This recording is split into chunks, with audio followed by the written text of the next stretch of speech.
Vamos a avanzar en esta dimensión moral de este curso de Filosofía Católica.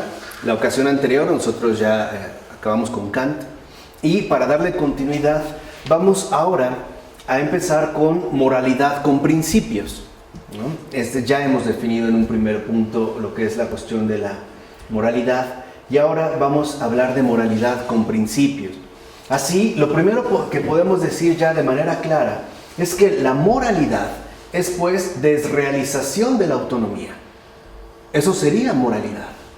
Justo lo contrario a lo que se ha venido estableciendo, por lo menos desde Kant, ¿no? De hecho, ya dijimos como parte de el proyecto moderno.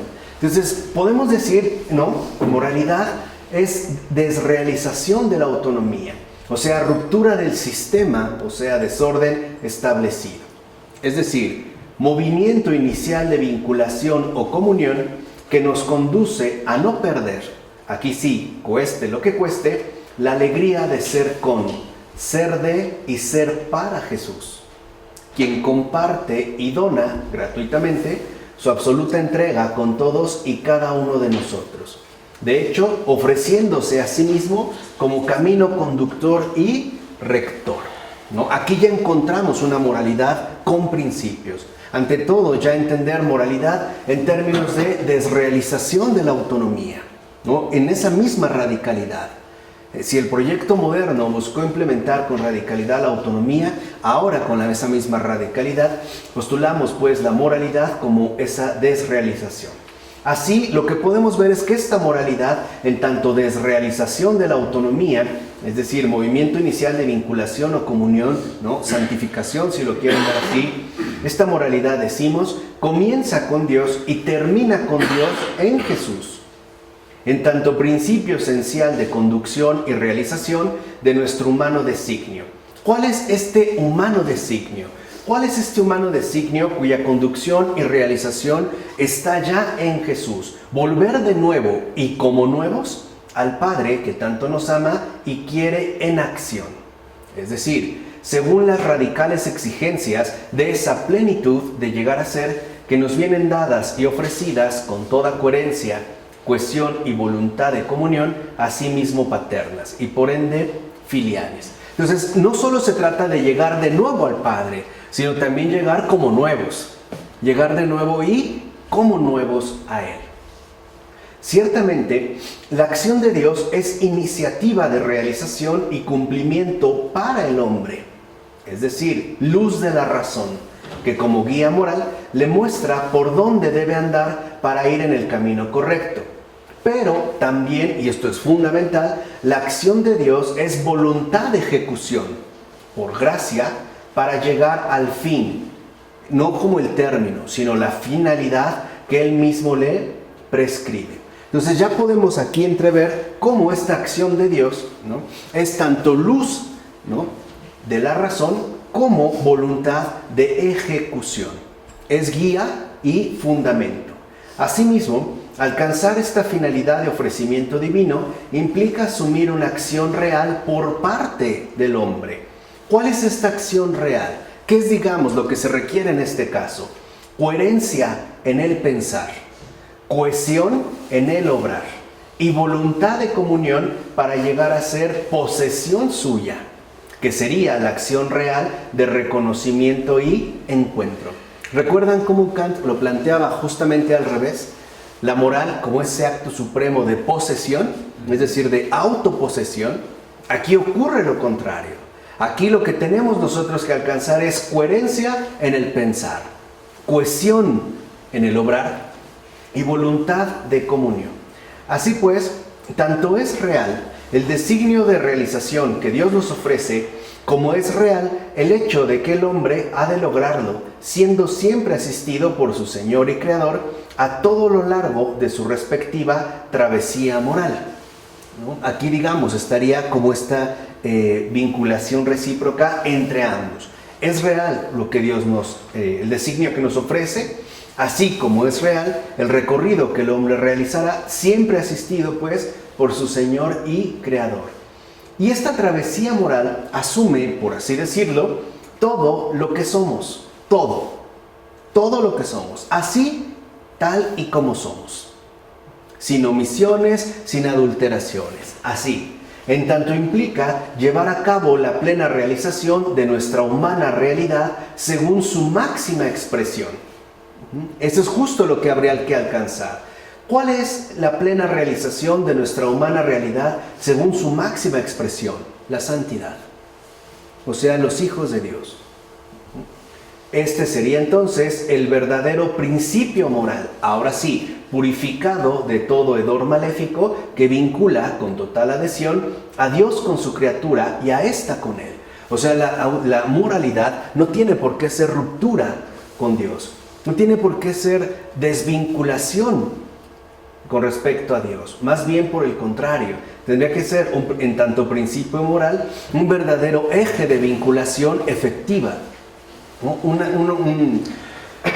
Una verdadera guía de reunión entre Dios y su criatura, y además con total adhesión.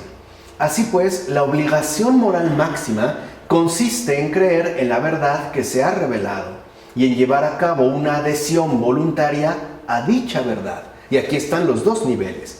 El creer en la verdad que se ha revelado, implica ciertamente nuestra coherencia en el pensar, ¿no? Pero ya llevar a cabo la adhesión voluntaria a esta verdad, aquí ya se involucra también la cohesión en el obrar, que sería aquello que en efecto a mí me encamina hacia esta finalidad.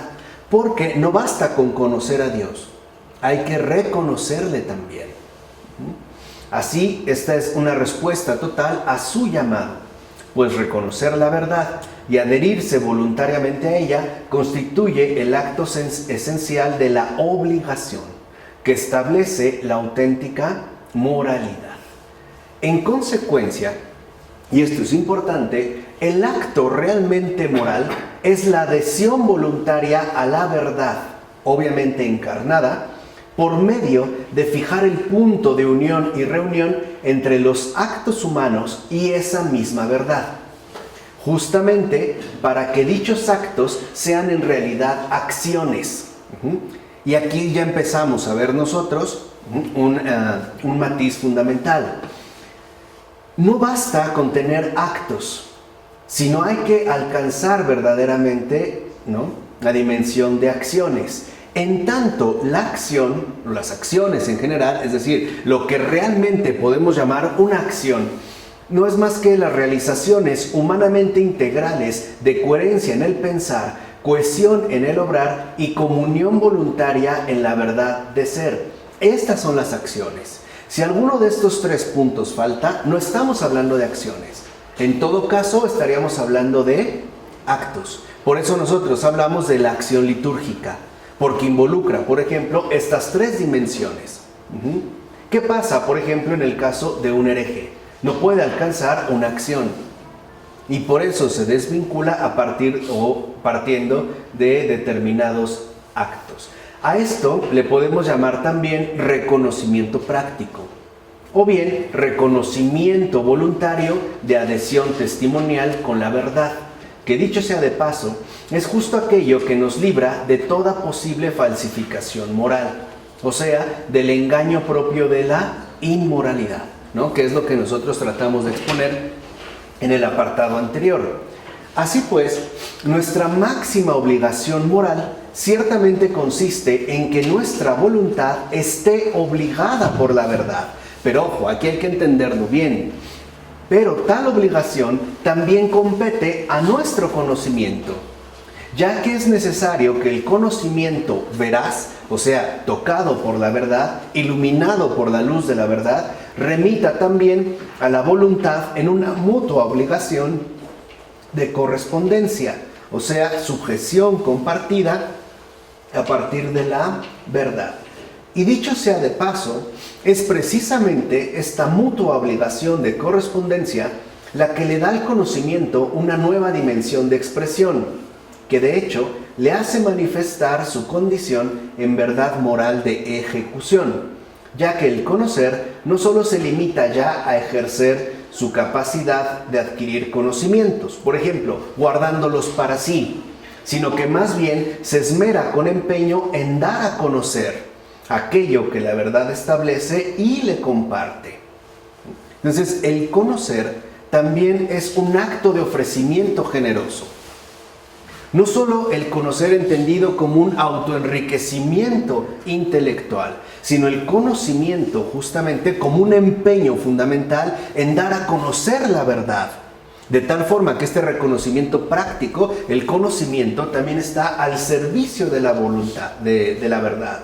Y la voluntad, en mutua sujeción a la verdad, le acompaña e impulsa para transmitir y compartir a todos los demás lo que ha adquirido.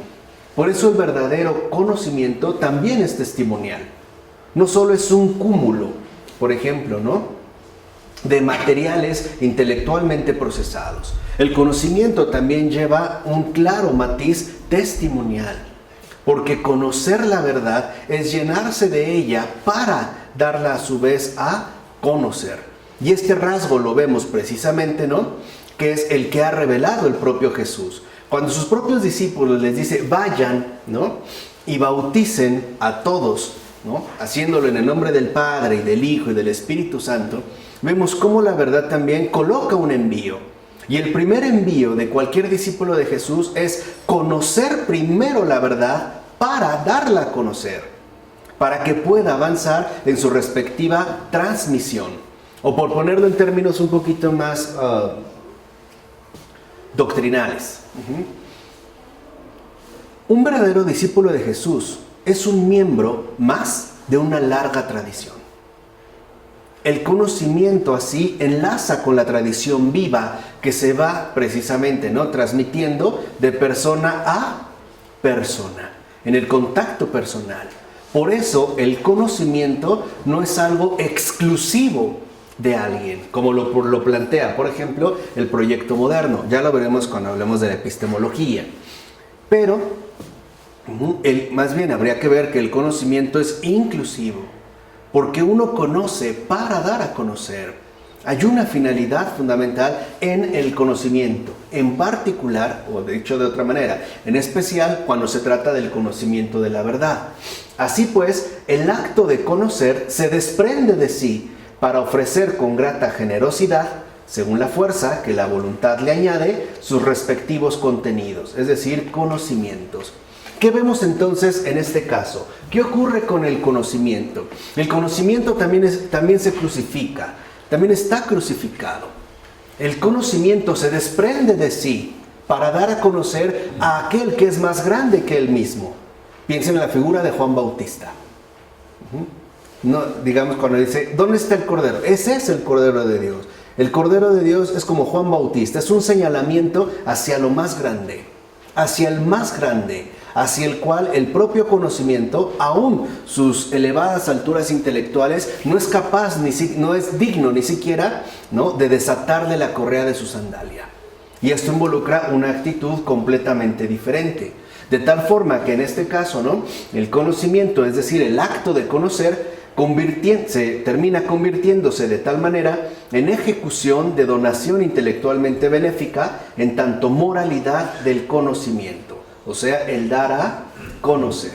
Ahora bien, esto significa que la obligación moral integra todos los actos humanos, tanto intelectivos como voluntarios, justamente en respuesta de correspondencia con la necesidad implícita que posee la naturaleza humana de unidad e integración a partir del nexo dinámico que establece la obligación del principio supremo realmente operativo. ¿Cuál es este principio supremo realmente operativo que da obligación? Pues la verdad. Porque es la verdad que sustenta y sostiene los principios de la moralidad. Dicho brevemente, una moralidad que hable del bien, pero no arraigada en la verdad, no es moral. Terminará siendo inmoral, como ocurre con Kant y con muchos otros. Porque la verdadera raíz de la moralidad tiene que ser la verdad. Es el único principio supremo que es realmente operativo, incluso en estos ámbitos. Sabemos también que cuando la bondad no está arraigada en la verdad, termina, ¿no?, finalmente degenerando y haciendo cosas ciertamente impropias de lo moral. Así pues, podemos decir que la moralidad tiene dos grados, o bien dos maneras definidas de realización. La primera consiste en la necesidad de uniformidad de la voluntad creatural con la ley moral, con la voluntad de Dios, y en la necesidad de conversión del conocimiento en dar a conocer. O sea, que el conocimiento no se vuelva autoexaltación, sino comunión, ¿no?, contacto.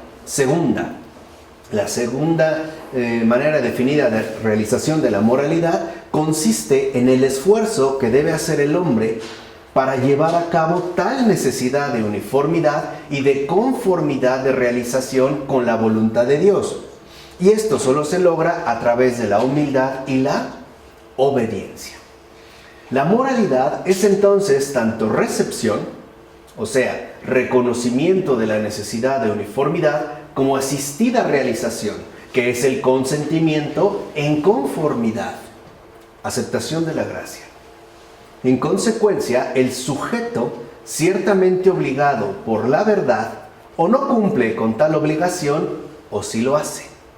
Si no cumple, hay inmoralidad, pero si cumple, hay en verdad moralidad. Por ello, el bien moral no es sino obligación cumplida, y la inmoralidad es igualmente obligación, pero incumplida. Cuando el Señor nos dice, por ejemplo, que todos vamos a dar cuenta incluso de la palabra más irrelevante que hayamos pronunciado, está hablando de esta obligación. Puede ser cumplida o incumplida. Ahora, la obligación cumplida es camino de perfección moral. Y vean, ¿qué define este camino de perfección moral? 3 cosas: dignidad anhelada, justicia cultivada y sabiduría dilatada. Ese es el camino de la perfección moral. Dignidad anhelada, justicia cultivada y sabiduría dilatada. Es decir, que la obligación cumplida, ¿no?, es aquel sustento en libertad filial que recibe y asume todo aquel que realmente está adherido a la verdad. Y esto, digamos, es justo lo primario. De hecho, tal adhesión integral es precisamente la condición reguladora de nuestras acciones en verdad morales. Y por tal regulación es que éstas asumen la fe en el pensar, la esperanza en el obrar y el amor en el querer. Si lo ven entonces, cuando uno descubre la moralidad a la luz de la verdad, también se manifiesta la presencia trinitaria. Si volvemos atrás, dijimos que el camino de perfección moral tiene dignidad anhelada, justicia cultivada y sabiduría dilatada. Y en consecuencia, la dignidad anhelada requiere o asume la fe en el pensar. El verdadero pensar no puede quedar anémico con respecto a la fe.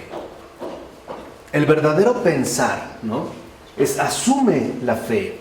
Y para que la justicia sea cultivada, se requiere esperanza en el obrar. O sea, no caer en el desánimo de que entonces nunca se va a lograr una justicia. Y finalmente, la sabiduría dilatada implica el amor en el querer.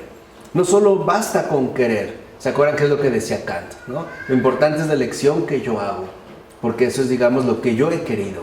No basta con querer por querer.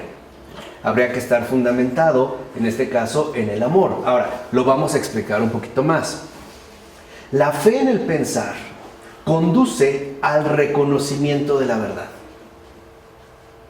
Si el pensar no asume la fe, no llega a la verdad. No podrá llegar a la verdad. Y esto es pensar, dijimos, con dignidad. ¿Sí lo ven? ¿Van bien este otro esquema? La esperanza en el obrar nos auxilia para no perder de vista jamás la rectitud. Y esto es obrar con justicia. Y el amor en el querer nos guía finalmente a la apreciación radical del ser en tanto comunión. Y esto es querer con sabiduría. Eso es lo que Dios espera de nosotros. Justo eso. Esa es la obligación cumplida. Vuelvo a repetir. La fe en el pensar que conduce al reconocimiento de la verdad. Y eso es pensar con dignidad. La esperanza en el obrar nos auxilia para no perder de vista jamás la rectitud. Y esto es obrar con justicia.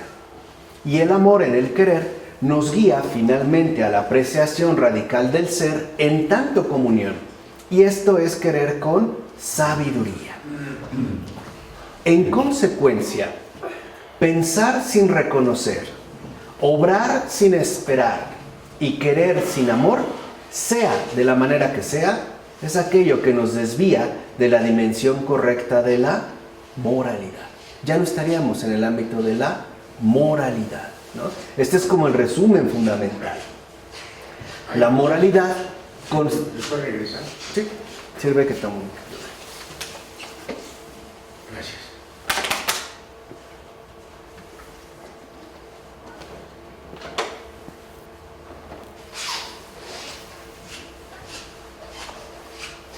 ¿Listo? Gracias. Ok. Entonces, la moralidad constituye así la obligación fundamental de realización de una lengua no de meras palabras, sino de hechos, o sea, de testimoniales, que manifiestan y expresan de verdad, tanto en obras internas como en obras externas, la moral en tanto obligación cumplida. Ahora, aquí habría que diferenciar entre veracidad y verdad. ¿Vale? También esto es relevante. En efecto, la veracidad no alcanza por completo la concordia de adhesión que la moralidad exige, pues en este caso no necesariamente se posee en comunión de integridad al que es la verdad, sino que por medio de ella se limita uno a cumplir con algo, pero a costa de renunciar a lo demás, o bien desconociéndolo, o bien negándolo. Por ejemplo, asistir a la celebración eucarística, pero sin alcanzar la comunión de integridad.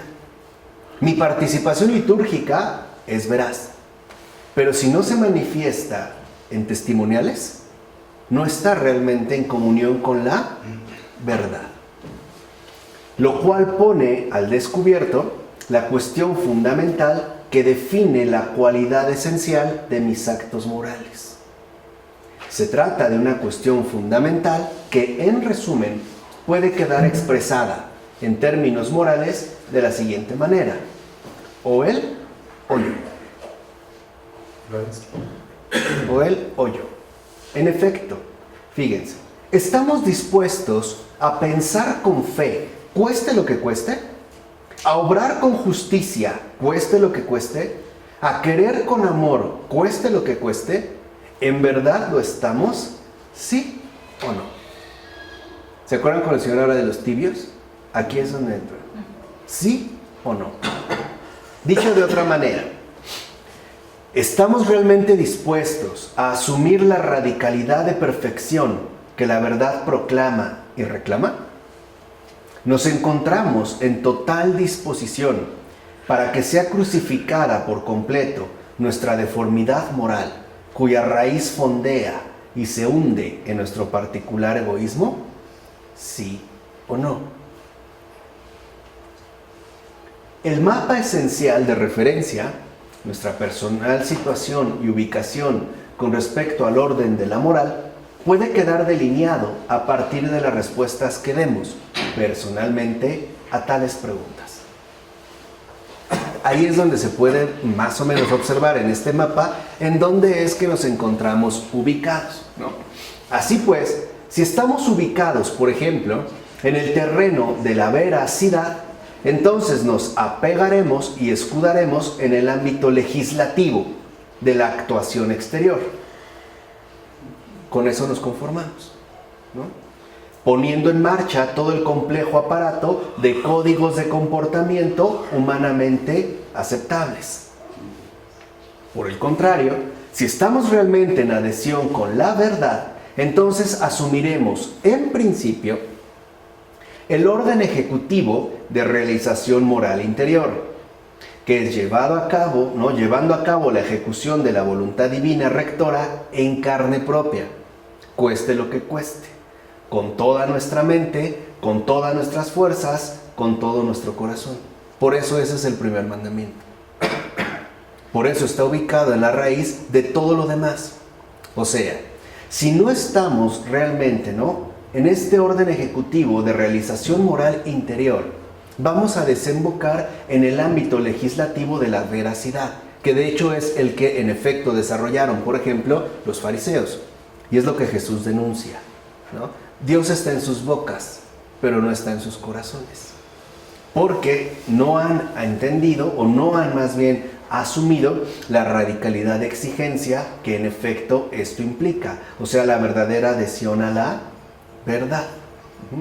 Y esto es cosa básicamente de obediencia o bien de desobediencia, que en último término será aquello, según sea el caso, que defina de base nuestra bondad o maldad en el obrar. ¿Cuántas veces el propio Señor no le reclama al antiguo pueblo de Israel su desobediencia? No obedece. Simple y sencillamente no obedece. Por consiguiente, la disposición fundamental que implica la moralidad dispone de igual manera al sacrificio. Por supuesto, de uno mismo, no de los demás, ya que la ejecución del deber a título de obligación no corresponde con mi voluntad, sino con la de aquel que me ha enviado. Así pues, la ejecución del deber realmente moral implica un motivo diverso a nosotros como sujetos y por ende un exceso de obediencia y radical adhesión en fe, esperanza y caridad. Por eso se nos ofrecen estas llamadas virtudes teologales. Por eso se nos dan, porque tanto la fe como la esperanza y la caridad juntas nos manifiestan con claridad que ejecutar lo que realmente debemos hacer en tanto moral es algo que nos excede, porque no proviene de nosotros, sino de algo ajeno a nosotros. ¿Qué quiere decir? Que en pocas palabras, la moral también viene de la trascendencia, o sea, está vinculada a Dios, no el desbarajuste que hizo Kant o el revoltijo en el que se empeñó. Dijimos, es esta cadena que une al cielo con la tierra. Entonces, cuando se habla de fe, cuando se habla de esperanza, se habla de caridad, se nos está manifestando a toda luz que lo que se nos pide, en pocas palabras, no es de este mundo. Y que por ello tenemos que aprender a asumirlo en este mundo. Este es el estar en el mundo sin ser del mundo.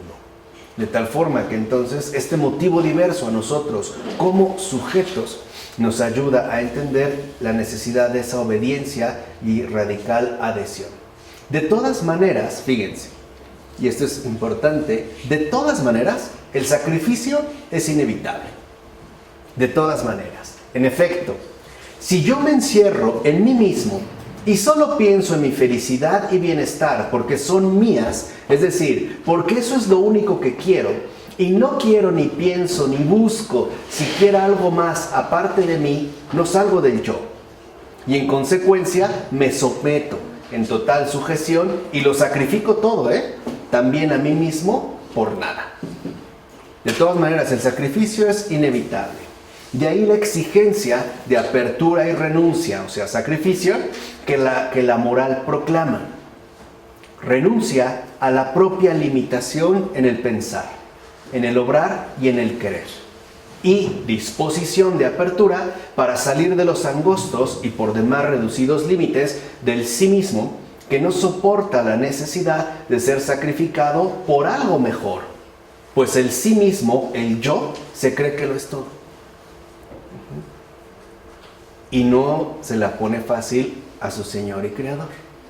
Por lo menos se va a establecer una buena batalla. Incluso es posible encontrar una sutil astucia de defensa al interior de la mismidad, a saber, no renunciar del todo a sí mismo. Y eso es peor todavía. No renunciar del todo a sí mismo. Ceder en mucho, sí, pero al final quedarse con algo para uno mismo, por poco que esto sea. Una especie de resguardo protector que de hecho lo que anula es la entrega. En pocas palabras, el hecho de atrincherarse en la actuación fácil y cómoda del sí, pero. Sí amo a Dios, pero aquí, con un límite, pero aquí no. Hasta aquí. Sí, pero, ¿no? Y este es, digamos, peor porque en efecto se dirige esta sutil astucia hacia la culminación plena de la entrega, ¿no? Esa especie de resguardo protector. Por ejemplo, puedo ir incluso diario a la celebración litúrgica, pero habrá casos en los que mis criterios tendrán que imperar, ¿no?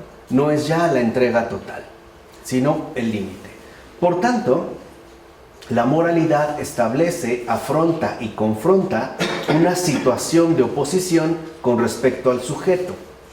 Situación de oposición que no es por simple contrariedad o enemistad, sino porque la realidad de la moral excede, y por mucho, los confines del todo limitados del propio sujeto. Y es esto lo que hace explícito el deber de romper, sacrificar, por así decirlo, los propios límites, si es que se quiere poder asumir los lineamientos que requiere y exige tanto el seguimiento como la total entrega, que es una de las enseñanzas más fundamentales que Jesús transmitió a sus discípulos, ¿no? Esta necesidad de renunciar a los propios límites, ¿no? Dejarse, ¿no? Hacer de otro modo para que pudieran llevar a cabo tanto el seguimiento como la total entrega. Piensen en un primer caso cuando los envía, ¿no? Literalmente sin bolso, sin dinero, sin comida. Puede parecer una banalidad, no lo es. Porque para nosotros, hasta la fecha, el emprender un viaje involucra hacer cálculos.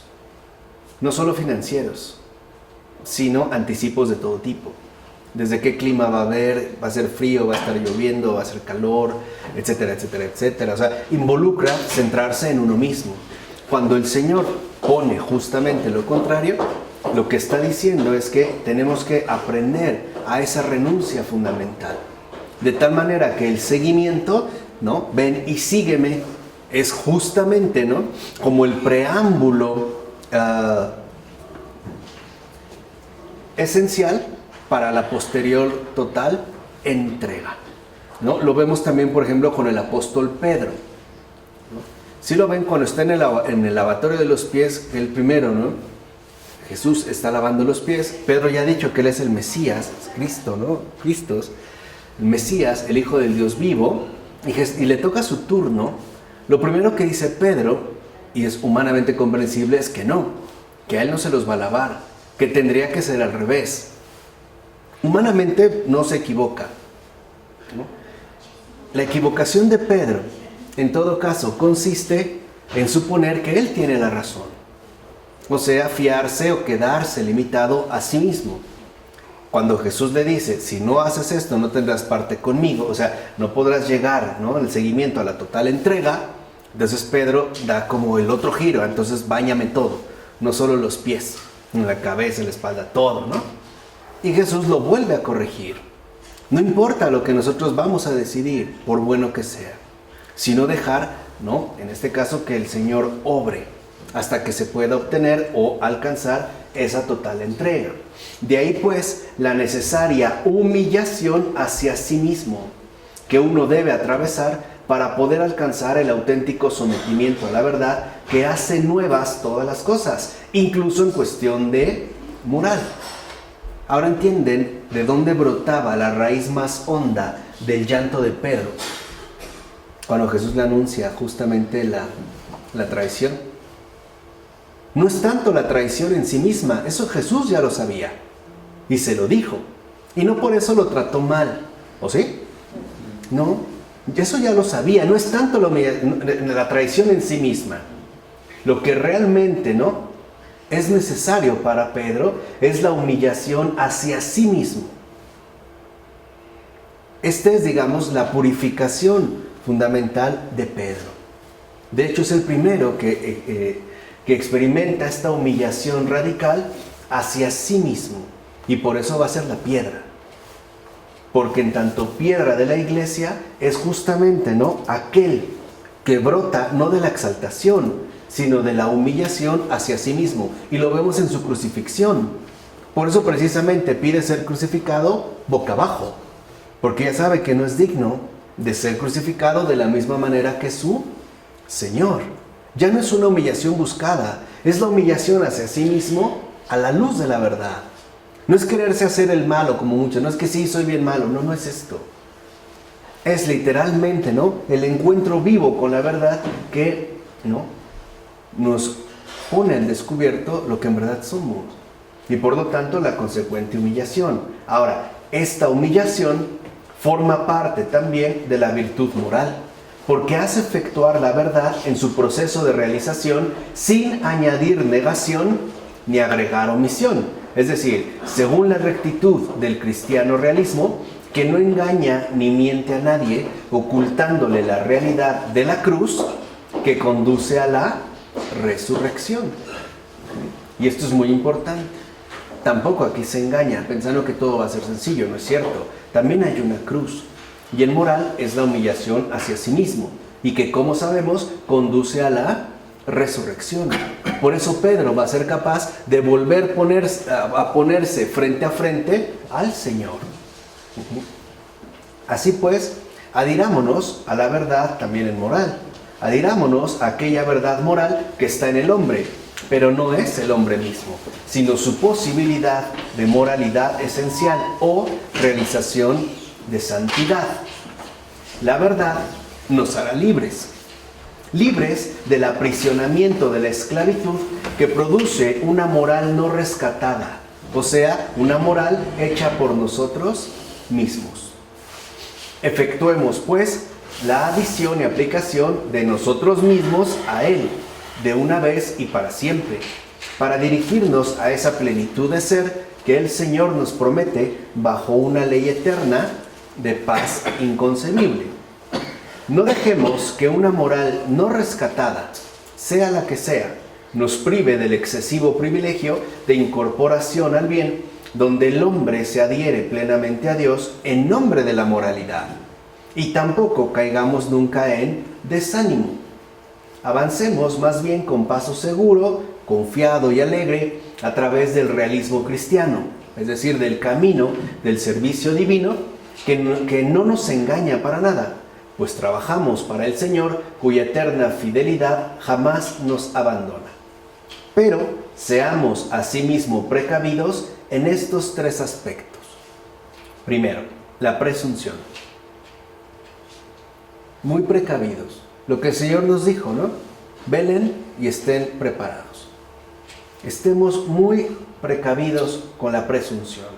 Este es un enemigo muy peligroso, pues nuestra buena disposición para con Dios nos provoca el pensamiento que somos especiales respecto a los demás, el cual se acrecienta con una sensación de superioridad si es que logramos alcanzar buenos resultados. ¿Se acuerdan cuando los discípulos llegan felices porque hasta los demonios se les someten? Ahí estaba el primer peligro, presunción. Pero en realidad se trata de una incitación del enemigo para que nos demos importancia a nosotros mismos, perdiendo de vista a Dios. ¿Cómo los corrige Jesús? ¿Alguien se acuerda? ¿Qué les dice? ¿Qué les responde? Alégrense que los nombres están escritos en el cielo. Exacto. No se alegren de eso. Como dicen, eso no es importante. Alégrense de que sus nombres están escritos en el cielo. O sea, hace que vuelva nuevamente la mirada a Dios, ¿no? Y quien cede a tal incitación pierde al instante los principios rectores de la moralidad que lo habían guiado inicialmente. Y en consecuencia queda fuera ya de la verdad y entra a formar parte de la actuación moral, que no es otra cosa más que la inmoralidad disfrazada. Entonces, muy precavidos con la presunción. Segundo, el desánimo. En caso de que tras habernos esforzado con diligencia y rectitud, no se alcancen los resultados deseados, Entreguémosle a Dios nuestra decepción y humana tristeza. Puede ser que incluso a veces no se consiga demasiado, o muy poca cosa, o casi nada, o nada, pero todo llega a su debido tiempo. De hecho, todo lo que se hace según los principios de la moralidad que acabamos de exponer, acaba por llegar, tarde o temprano, antes o después. ¿Cuándo llegará aquello por lo que nos esforzamos? Cuando Dios quiera concederlo. Tengamos pues paciencia y confianza y sigámonos manteniendo firmes en nuestros morales propósitos, animándonos siempre con aquella esperanza que no defrauda. En efecto, como decía Teófanes el Recluso, anímese con la esperanza de que llegará el día en que amanecerá en el corazón la luz de la alegría que desatará todos sus lazos y le devolverá la libertad, de modo que adquirirá la capacidad de moverse ágilmente y de levantarse y caminar en pos de las cualidades buenas del Espíritu. Tercero, el enfriamiento, el cual ataca de manera frontal y terrible el núcleo mismo de la resolución moral de constancia en el obrar, ya que se propone eliminar poco a poco la pronta disposición en el servicio al bien que de fondo debe caracterizar al verdadero cumplimiento de la moralidad. Piensa, por ejemplo, cuando a lo mejor tienes que atender a una persona por cierta necesidad y al principio estás ahí literalmente a tiempo y después poco a poco ya no vas con la misma, prontitud. Se empieza a enfriar. La idea es que se rompa esa buena disposición. Si no se puede hacer, de manera tajante, a través, de la presunción. ¿Y cuál fue la segunda? ¿Cuál acabamos de ver? O el desánimo. Pues entonces el enfriamiento, ¿no? Entonces, lo que vemos es que el enfriamiento, por tanto, atenta contra la disposición originaria de prontitud, que es la obligación de realización sin tardanza, que a final de cuentas acaba por desviar nuestra voluntad de adhesión a Dios por algo distinto y ajeno. Ese es su principal objetivo. Por eso es necesario mantener los propósitos adoptados con la firme seguridad de que aún el cumplimiento árido nos devolverá pronto la vitalidad ardiente de la moralidad con mucha más fuerza y pureza. Ya sea, en consolación o desolación, no mudar, decía San Ignacio. No tengo por qué modificar. Si no me siento bien, no por ello lo dejo de hacer. Y si me siento bien, no por ello lo hago mejor. No importa, no mudar. Ahora bien, antes de seguir adelante en el recorrido que nos conduce a la libertad y a la dignidad deseada por nuestro divino principio, todavía debemos superar un obstáculo por demás robusto, que ciertamente bloquea nuestra necesaria adquisición de moralidad, la tiranía de los valores. Una dura tiranía cuya fundación originaria nos remite a Nietzsche.